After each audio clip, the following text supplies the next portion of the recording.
Hi again, this is Will Reddick with the Village Market Simulator series, and today I'm going to show you a simulation of a polycentric transition-like network. This is again just a few nodes where each node can represent an individual agent that has a bunch of stuff, individual things they have to offer. So each one of these B0 through B20 here have different goods and services to offer, and they can offer them through these commitment pools. So a pool here is a common pool resource that is going to have an initial amount of both parties' assets in it.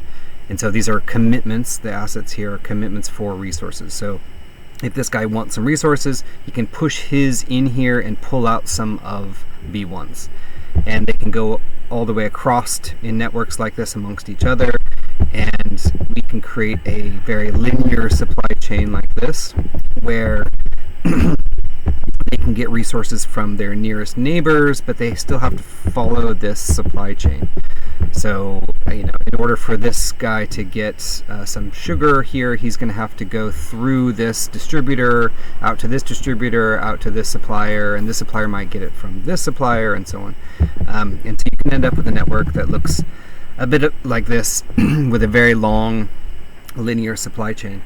And they're turning green here when they have an optimal amount of resources, when they're getting enough resources from the parties around them. And this is sort of on a random exchange pattern here, but most of them are not able to get the resources they need in this type of a linear relationship with each other.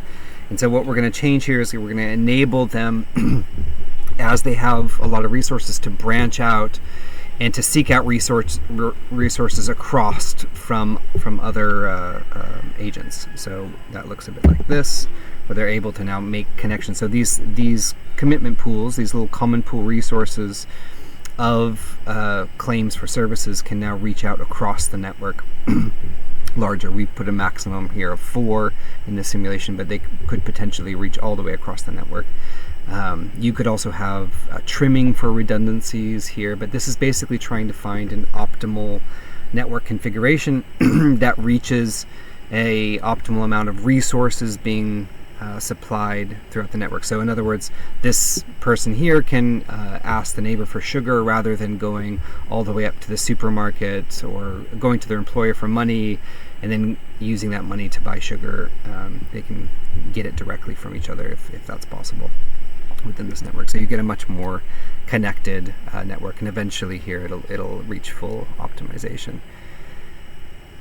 Almost. It's also they're consuming resources as they go, and so the green turn into red. So there you go. Another example, just to show it from the beginning, would be to allow that to happen from the beginning. It's kind of fun to watch it grow like this. So you can see how they're reaching out across the network. They're building these connections. They're also creating redundancies and more density here for stronger networks. And so this is a really, really simple little kind of like a mycorrhizal growth algorithm on top of a very simple architecture called a commitment pool. The pools themselves are simply curations of resources that anyone can access reciprocally. So you can push into there some resource as long as it accepts it and pull out whatever other resources is in there. And these are very similar to what we see in rotational labor associations in villages, where they're able to ask for all their neighbors to come help them and then reciprocate later. And so they create these really strong networks. Instead of having to go and get money for everything, they're able to connect with each other. So this is an example of resource coordination without using any currency whatsoever, and I think it's really fun. So have a good day.